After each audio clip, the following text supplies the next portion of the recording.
Estudantes e estudantas do meu Brasil, bom dia, boa tarde, boa noite e por que não dizer boa madrugada. Quem sou eu? Eu sou Isaac Barbosa, sou o seu professor de literatura e cá estamos nós, pessoal, reunidos a fim de estudarmos a magnífica e magnânima literatura de língua portuguesa. E hoje, como vocês podem ver, trataremos sobre expressionismo, essa vanguarda europeia que sempre é cobrada em exames de Enem e vestibulares. Então, sente-se confortavelmente, aperte os vossos cintos. Por quê, professor? Porque a viagem literária está para começar, ok? Então, a primeira coisa que temos que saber sobre o expressionismo é que ele surge na Alemanha, aqui ó, em meados de 1910. Contudo, tenha muita calma. Porque é o seguinte, pessoal, o expressionismo demora a se organizar como movimento artístico, estético, ou seja, há manifestações, há obras expressionistas muito antes de existirem manifestos que tratem desta vanguarda. Então, por exemplo, trabalharemos com quadros como Grito, que são bem anteriores a esta data, mas o expressionismo começa a se organizar como um movimento artístico literário a partir dos anos 10 do século passado. Show de bola? Outra coisa muito interessante em relação ao expressionismo é a sua verve, a sua vertente antirracionalista. Na verdade, quando a gente pensa em século XX, quando a gente pensa em todos os aparatos tecnológicos que, enfim, foram inventados a partir do início do século passado, então a gente pode pensar que havia muitos entusiastas da tecnologia, das novas ciências. Contudo, o expressionista não. O expressionista é um crítico da racionalidade. Ele é um crítico do tecnicismo, que vai se sagrar como um valor absoluto no século XX. Inclusive, o século XX vai ser o século de descobertas incríveis e fantásticas. Contudo, o expressionista fica sempre com o pé atrás. Ele pensa, pô, será que essas invenções vão fazer com que o homem dependa cada vez mais da máquina? E que tipo de sociedade pode surgir, pode se erguer? Tido o momento em que o fator fundamental do ser humano não é mais o sentimento, não é mais a relação pessoal, não é mais a relação entre homem e homem, mas agora o que faz com que a sociedade se eleve, o que faz com que a sociedade se organize é a relação entre o homem e o aparato tecnológico. Então o expressionista é crítico, enfim, pessimista, é descrente que toda ebulição tecnológica possa trazer apenas benefícios. Então é um movimento avesso a esse tecnicismo, a essa racionalidade. Então em várias manifestações expressionistas ocorre esse advento da perda da razão, da racionalidade, ok?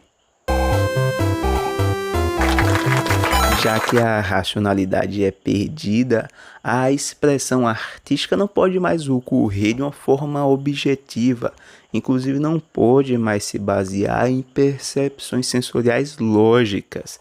Então essa crítica à racionalidade acaba aparecendo no plano artístico como uma expressão ilógica, uma expressão subjetiva, uma expressão que não consegue refletir de forma realista, de forma lógica, aquilo que se quer manifestar, expressar na pintura.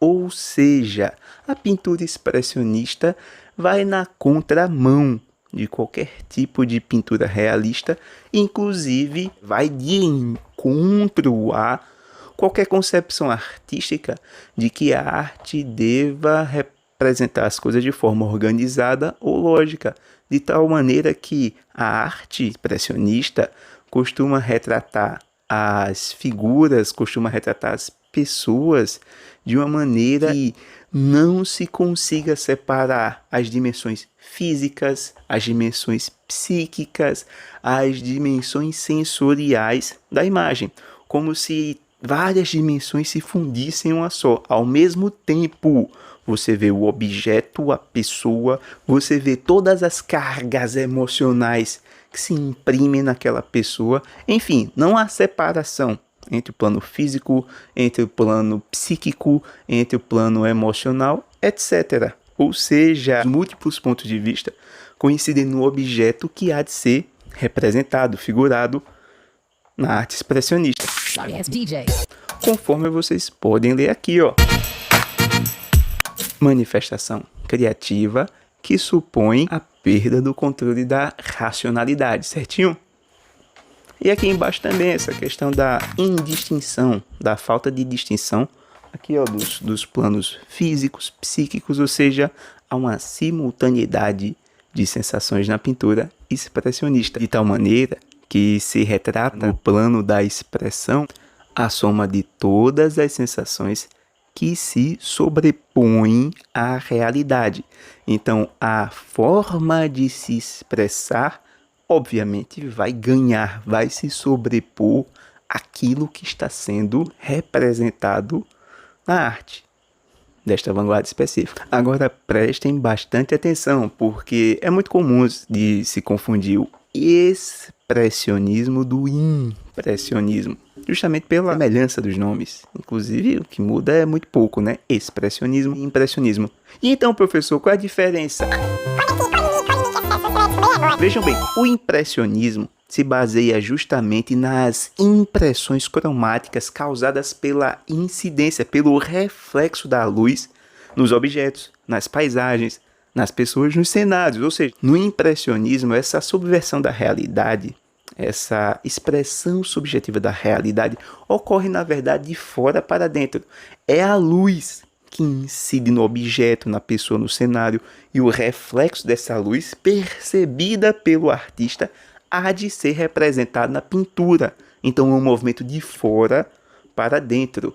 São as impressões cromáticas causadas pela refração da luz. Contudo, no expressionismo ocorre o movimento oposto. O expressionismo é um movimento de dentro para fora. É a minha emoção, é a minha ansiedade, a minha angústia, é o meu desespero que vai incidir no objeto que há de ser retratado, representado. Ou seja, quando você pinta uma igreja no impressionismo, o que você quer representar é a impressão cromática que o reflexo da luz solar causa naquele determinado momento.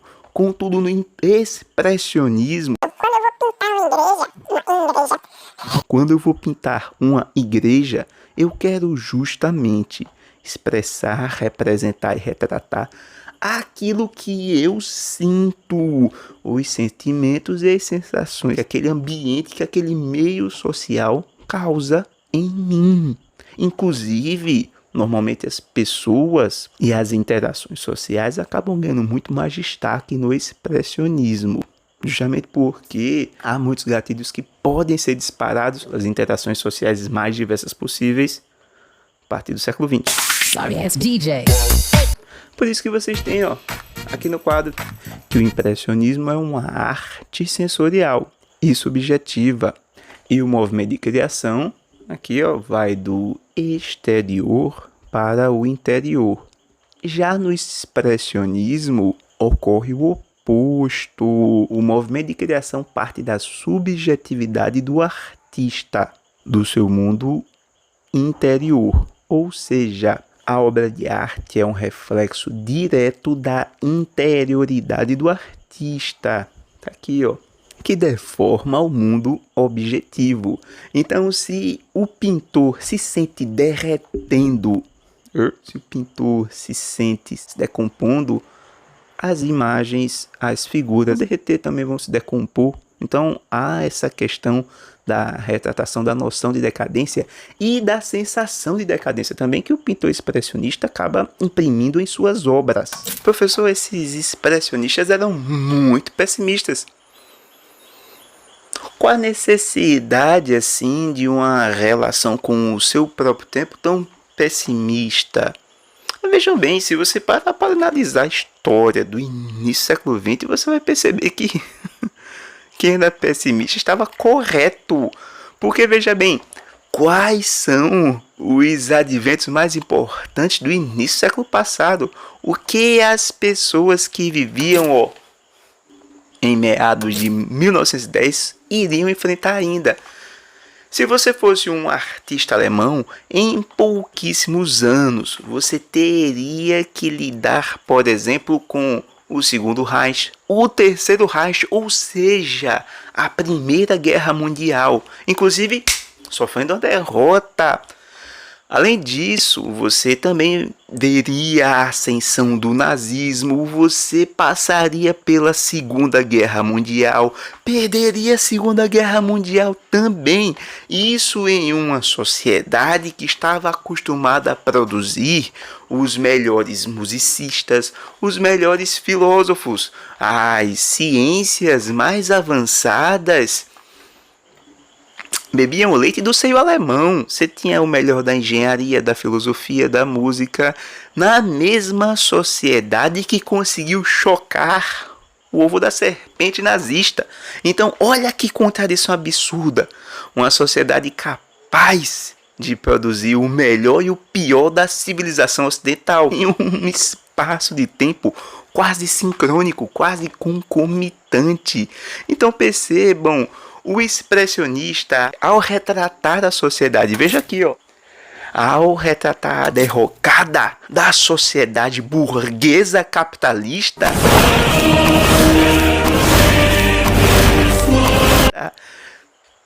estava correto, porque se você parar para pensar, a sociedade alemã estava em um processo franco de decadência, de degeneração e de derretimento dos seus valores mais sólidos.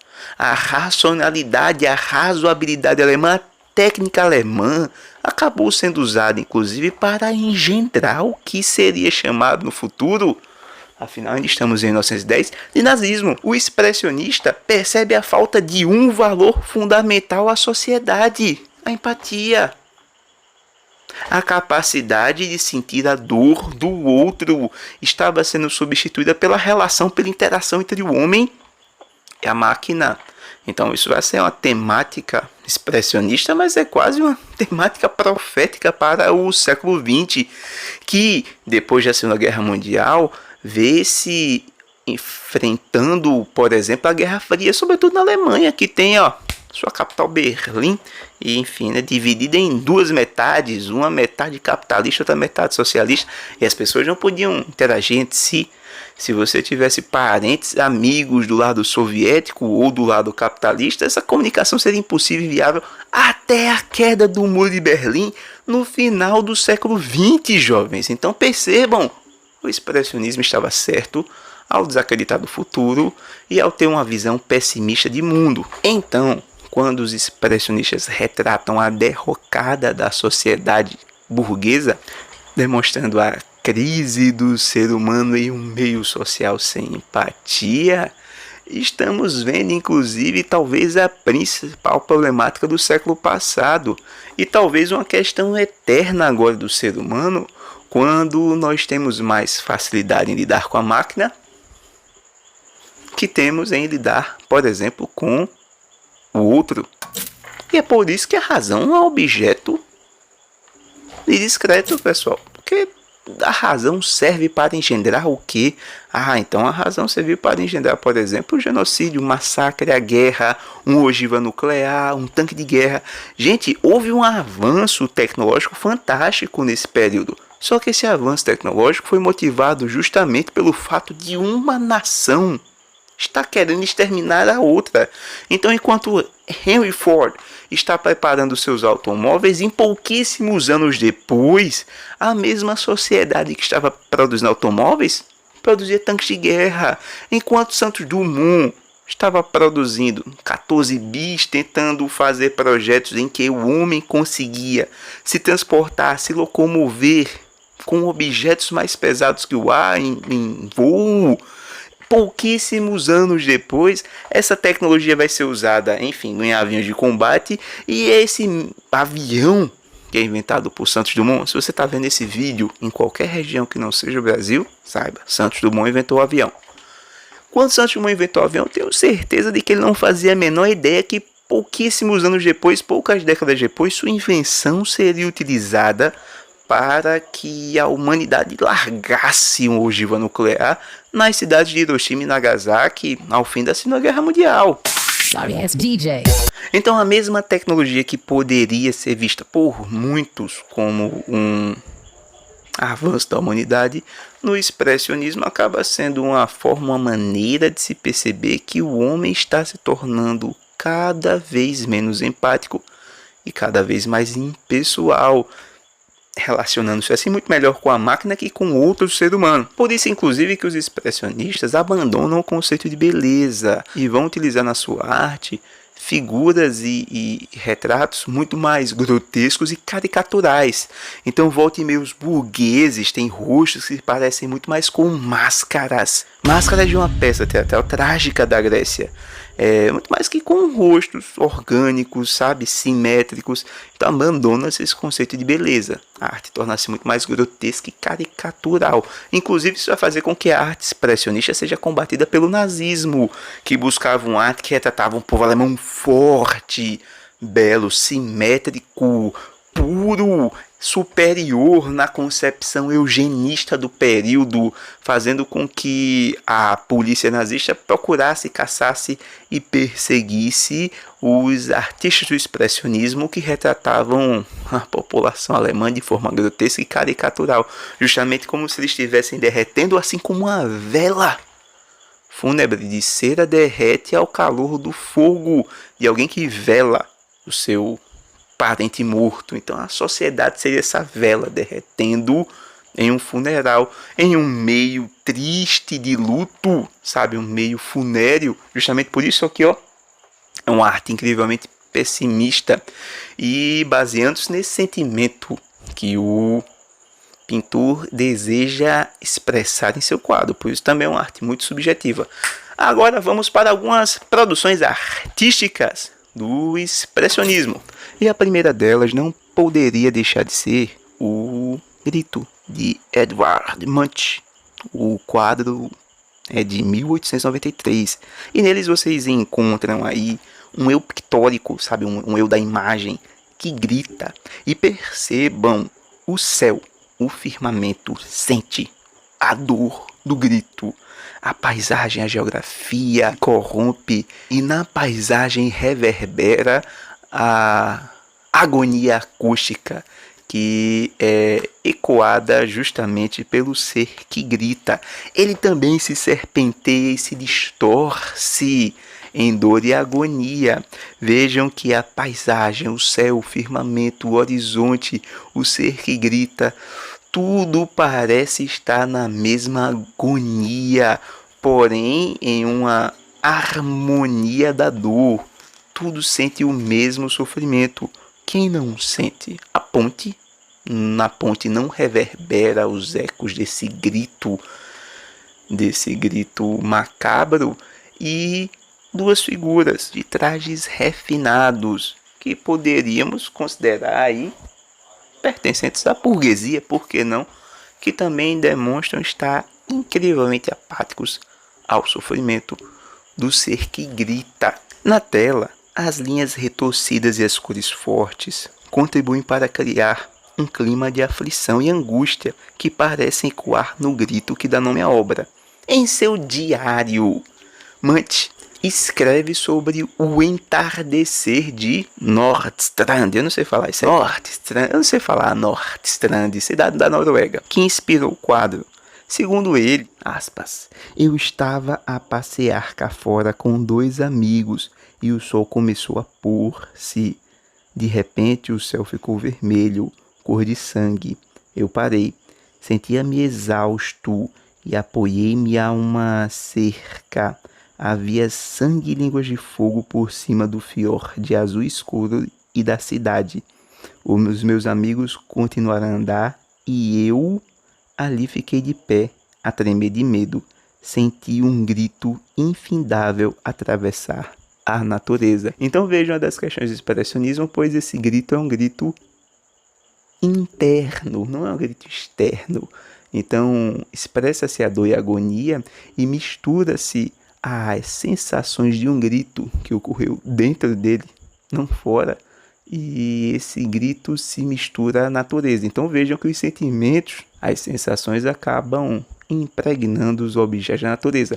Vejam que é o oposto do impressionismo. Aqui a realidade é subvertida, é modificada de dentro para fora, não de fora para dentro, ok? Belíssimo quadro esse, o Grito.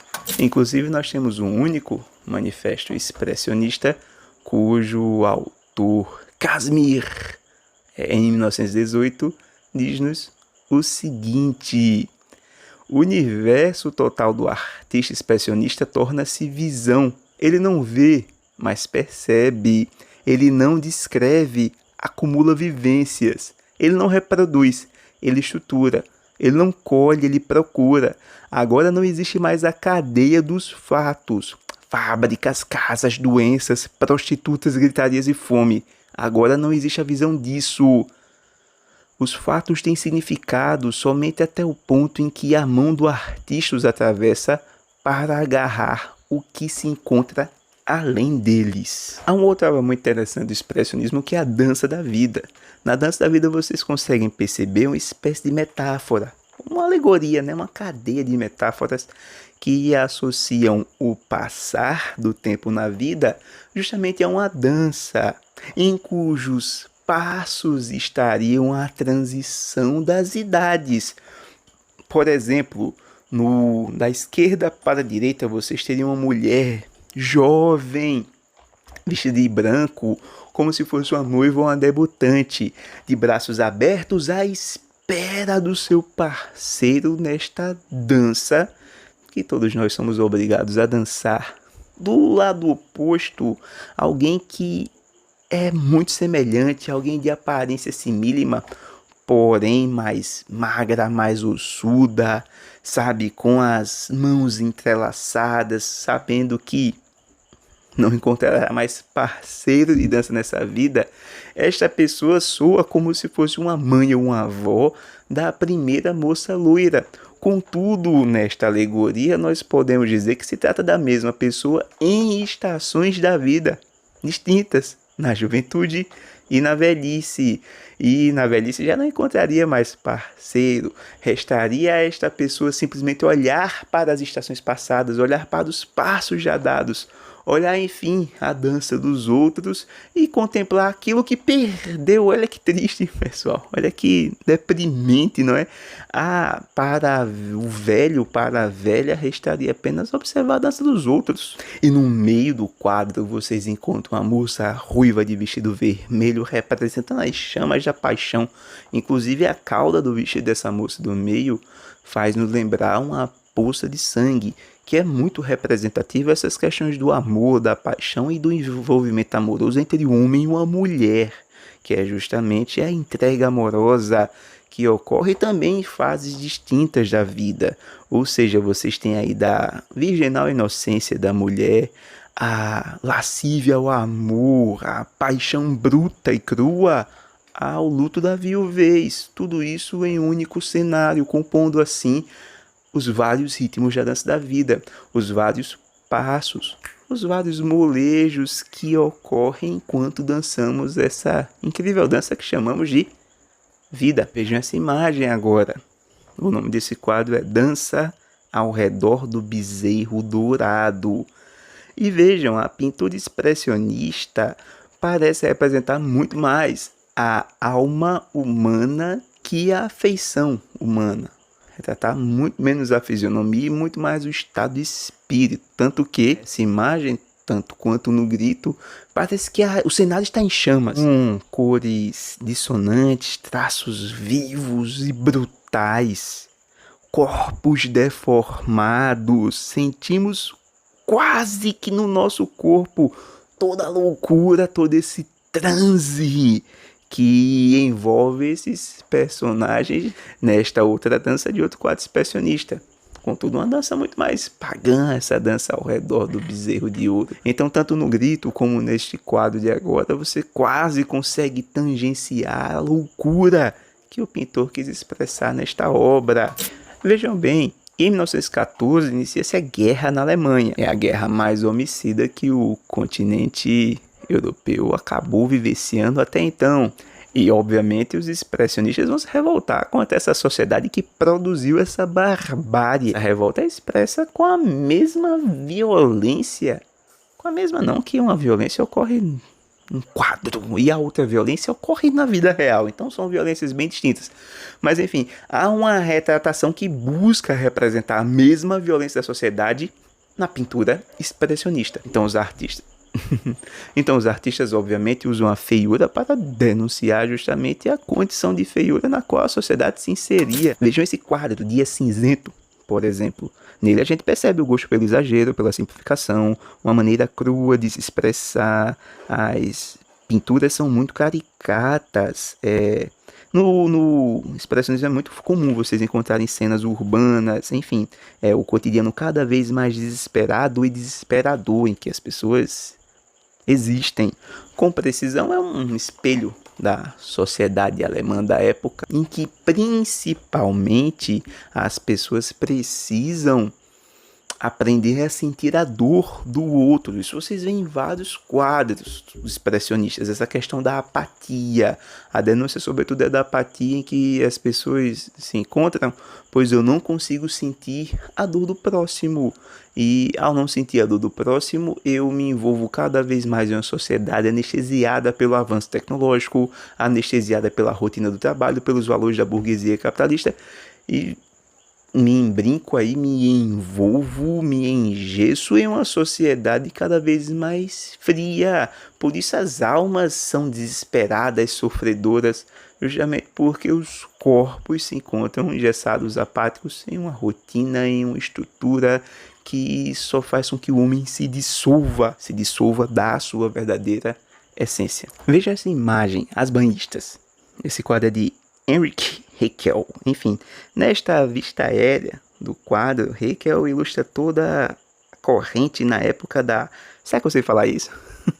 Freikörperkultur. Enfim, a cultura do corpo livre, que consistia na satisfação de vivenciar a natureza e às vezes a nudez no estilo típico de Haeckel.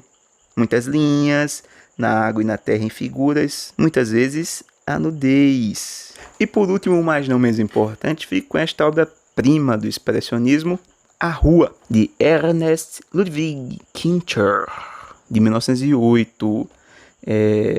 As ruas lotadas da cidade eram um tema caro para o Die Brücke, a ponte, em alemão. O grupo expressionista inicial alemão, fundado em 1905 sob a liderança de Kircher. Essas cenas retratam, pessoal, a solidão e a ansiedade que se sentia nas ruas da cidade, impessoal, fria, cinzenta, apática. Tudo nesta imagem é dissonante. As cores são duras e conflitantes, a rua tem uma inclinação estranha, a calçada está lotada e a saída é bloqueada por um bonde ao fundo, com figuras que parecem máscaras. Inclusive isso é muito comum no expressionismo, o rosto parecer uma máscara e não o rosto. A rua corporifica a perfeição, o que o expressionismo referia como uma inquietação angustiante, a qualidade que define, enfim, tantas obras deste período e desta corrente de vanguarda. Tem-se uma história triste aqui sobre Kircher, né, que basicamente em 1918 ele acaba sofrendo um colapso e se muda para uma fazenda onde acaba pintando paisagens, montanhas, essas coisas. Contudo, em 1937, nazistas declaram a obra dele degenerada, inapropriada e removem todas as obras do autor das exposições públicas. E um ano depois o artista se suicida, inclusive. Triste, né, pessoal? Enfim, pessoal, é isso, espero que vocês tenham gostado. O expressionismo usa toda essa influência da filosofia bem pessimista de Schopenhauer, de Nietzsche. Então vocês vão encontrar um movimento estético marcado por pessoalidade, subjetividade e pessimismo. Inclusive, a arte se encontra aí um contexto histórico muito pesado, marcado por guerras, por genocídio. E o expressionista tem apenas como arma, ironicamente, a sua capacidade de sentir a dor do outro. Às vezes o expressionista sente tanto a dor, a sua própria ou a do outro, que acaba, enfim, não suportando a agonia, desistir. Esse foi o expressionismo, espero que vocês tenham gostado, pessoal, e nos vemos na próxima aula. Beijo no coração e forte abraço, até mais!